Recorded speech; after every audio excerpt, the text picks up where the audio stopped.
Nobody likes those annoying robocalls from telemarketers, and now the Justice Department and the attorneys general from Illinois, California, Ohio, and North Carolina are suing a company for overdoing it, and it could lead to changes in the industry. The case that began in 2009 accuses the Dish Network of violating the National Do Not Call registry more than 50 million times.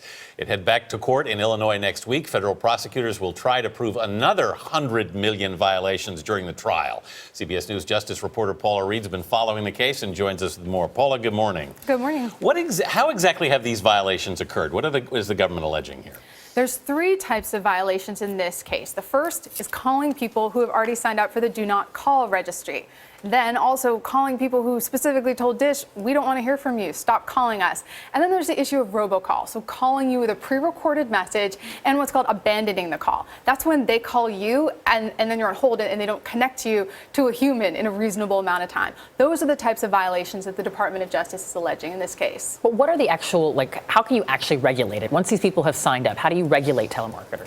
That's one of the arguments in this case, is that even the Do Not Call registry, while it was well-intentioned and meant to cut down on these abuses, that it's not particularly well managed, that it's not a perfect science. And Dish Network argues that we tried to the best of our ability, but this is not as easy as you think to actually implement. That's a lot of violations, though. We're talking about 150 million violations.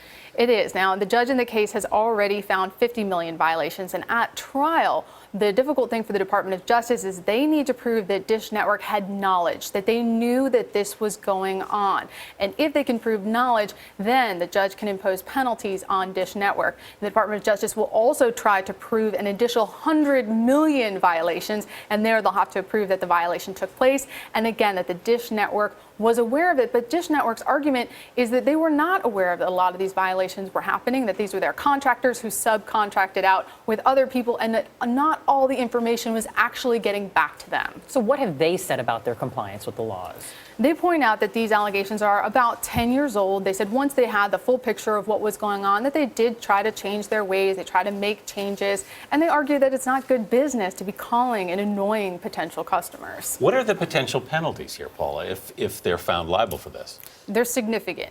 Any violations before February 2009, it can be $11,000 per violation. Wow. Violations that happen after that can be up to $16,000 per violation.